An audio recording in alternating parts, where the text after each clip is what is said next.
This is the Make Sense Again American. What I want to do is do a what's that called? A response to Loni Love. Now, what she said was in the middle of a conversation about Joey Buttons and Kevin Hart. They were talking about how men cheat because they're busy. She says, this is her, what she said, that black men cheat because they have power and they cheat. I want to do a response. First of all, I want to get you to know me, and then everything will link up at the end. Like I said, I'm here to make sense. First of all, when I was 10 years old, my father died. So I grew up with my mother and 7 sisters. Talk about estrogen. All over the place. Instead of listening to Jay Giles Band and the Police, I had to listen to the Go-Go's and Madonna. Oh well, I still had a good childhood. But I learned all the cheers that my sister, she was a cheerleader, and I learned them all. I guess once you're exposed, you're exposed.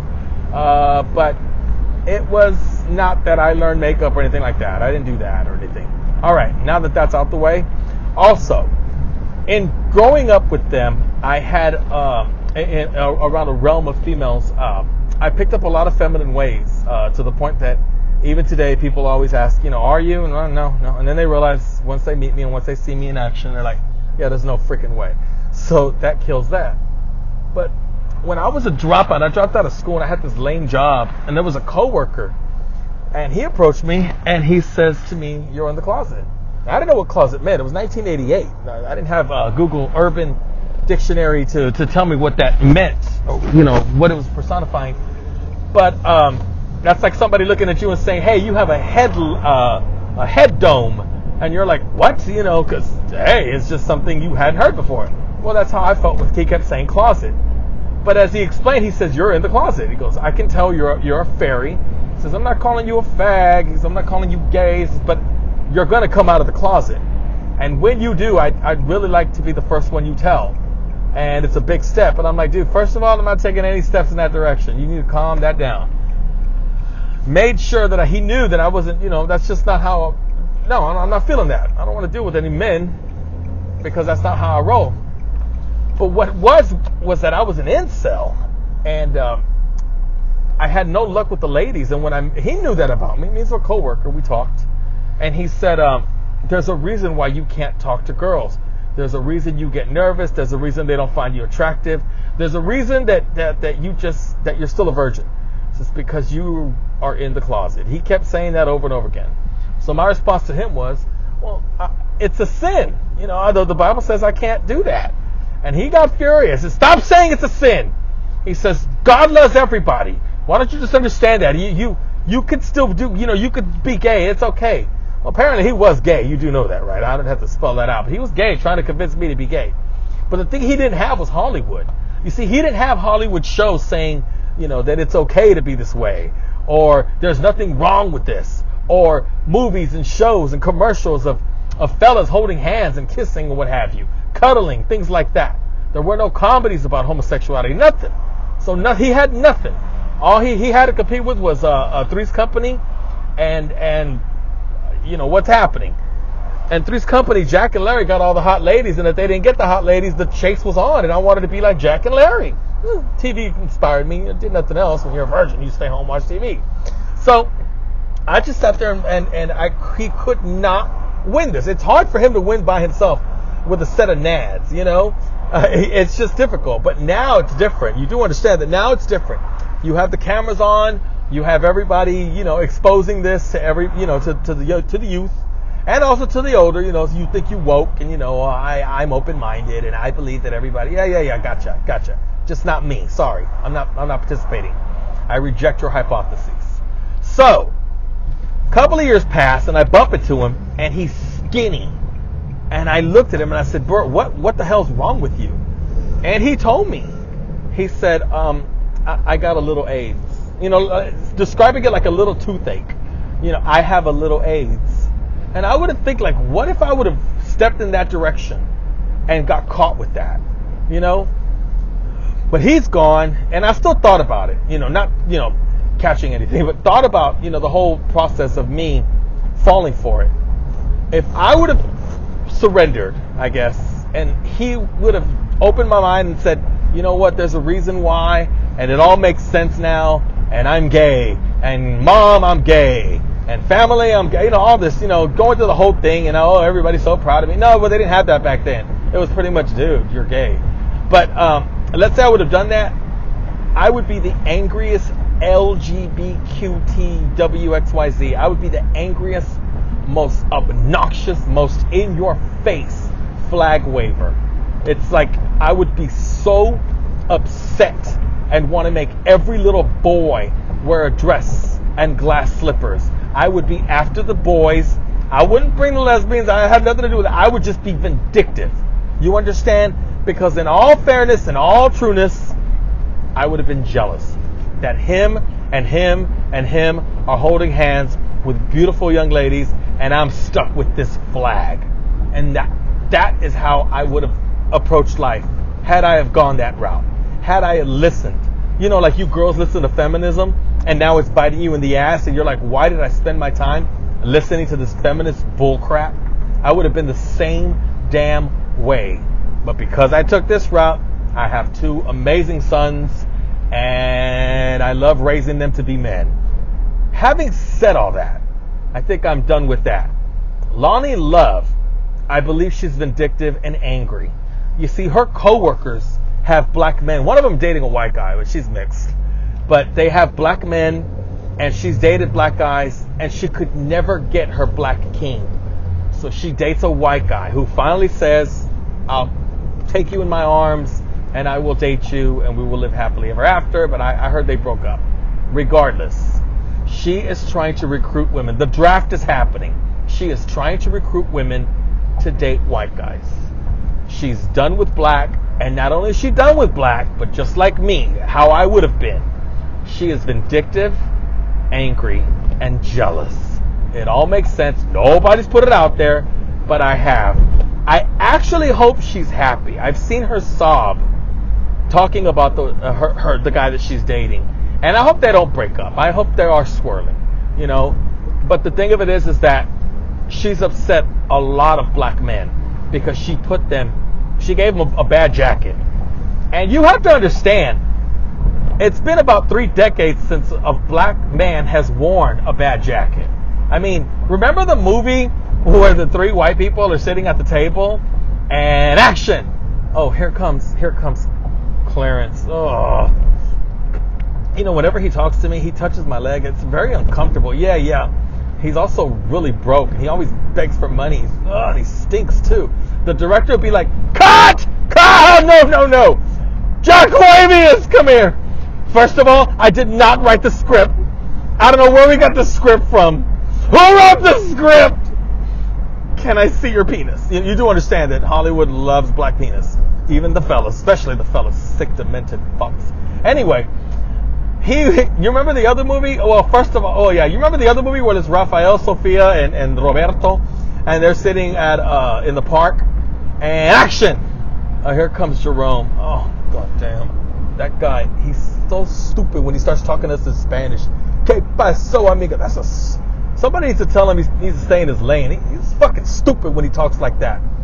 Yeah, and I can't stand him because he's always staring up and down at me and looking at my tits, staring at my ass and getting close. Oh, get him away from me. Oh, Quavius! Cut! Oh, no, we can't do that. Who wrote the script? Let me see your penis. So anyway, it's just that's how it is. So what do you do? First of all, those 2 movies don't exist. They will never exist. The black man is always wearing a nice clean jacket, never wearing a bad jacket. Action! Dr. Clarence, what are we going to do about this patient? Well, the stigmatism of the panoscalism looks like the optometalism is affecting his jarcranialism. What I'm going to do is give him a transplant, and he's going to be okay. Tell the mother that her son will be back in no time. Dr. Clarence, you're amazing. I can't believe you were just a slave 2 weeks ago, and now you're a doctor. Thank you. Cut! That was great! Jaquavius, you did amazing. Can I touch it? Oh my God. So, having said that, she put black people, and she put them in a bad light. I mean, she did not hold back. And I think she's fired. And that's what breaks my heart.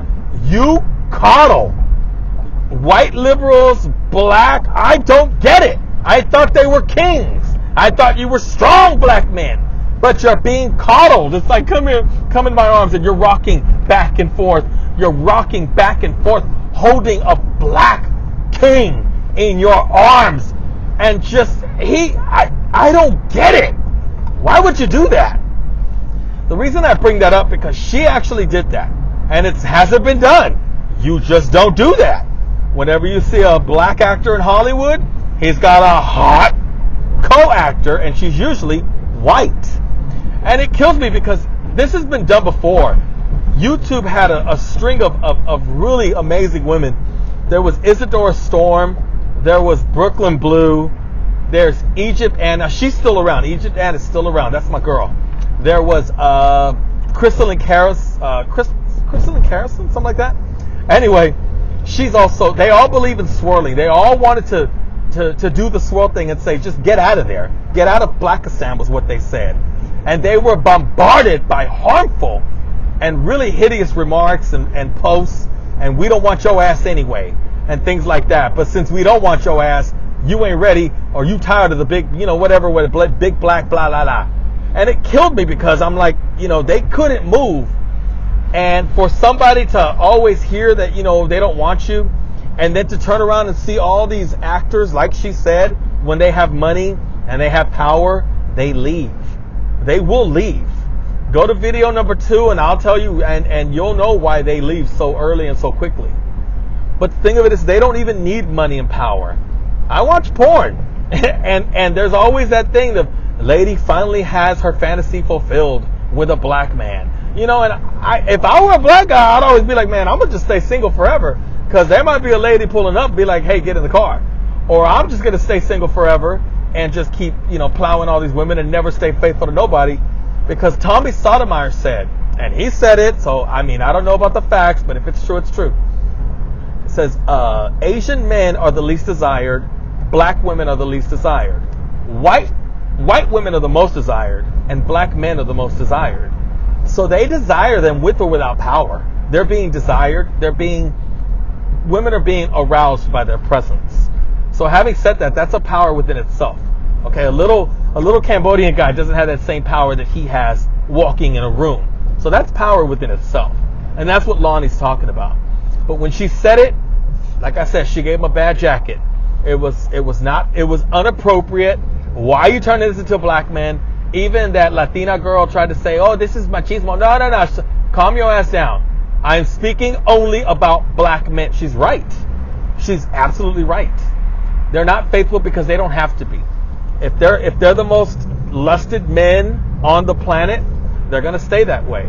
And with the help of Hollywood always putting them in a good light and never, ever putting them in a bad light, shit. Every woman watching TV is always going to want the black guy. Every woman. This goes from one race all the way down to the very bottom. She put you in a black light. You couldn't handle it. And case closed. Now that makes sense as far as her coming at you and saying these things. It might be her jealousy. She wanted her black king. And he wasn't available. And she never got her black king. So all she can do, I wouldn't say badmouth you, but yeah, that's what she did. She gave you a lashing. And it was one lashing, and that was too much. The people in Hollywood touching your penis said, get her off, fire her, we got to replace her, we need to remove her, we need to send her on her way. And that's unfortunate, because once again, the black man, okay, are you okay? I'm going to put you down now. You get you some sleep, I'm going to tuck you in bed. Okay, if the big bad wolf comes back again, I'll be here, okay? Okay. You're still the black king. Sickening. On that note, I guess that's it. This has been the Make Sense Again American. If what I said don't make sense, leave comments in the bottom. But it makes sense to me. She's really, really angry. She's really, really jealous. And she's doing exactly what I would have done had I have grabbed that flag. I would be the most vindictive asshole with the flag. Trying to recruit. Draft has began, and she's trying to draft you black women.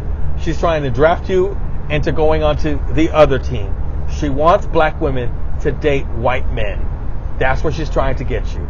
I really don't see it happening. Black women will never leave the black man. The black man will be successful and she will lust. Black man, you could be a success and she will lust you. You can be down on your luck and she will still lust for you. Okay? There's just something you have that she wants. She wants her black king. They ain't going nowhere. And it's crazy because if I was, Loni's really trying. And that's the last attempt you'll ever see. Loni's not going to try anymore. Especially if they fire her. I heard she got fired. But I hope she didn't. I hope that what she does, and she continuously does. Because I'm tired of grown men being coddled and being babied. This was a woman, this was your peer talking, and you couldn't even handle it. And I heard all the YouTube videos of men saying that was uncalled for, that was outrageous. No, it wasn't. That was right on point. You know it was right on point. You walk in a room and you ready to pounce, and they know it. Okay, that's it. On that note, like I said, I think I'm done saying everything I needed to say. Hit me up. Let me know what's up.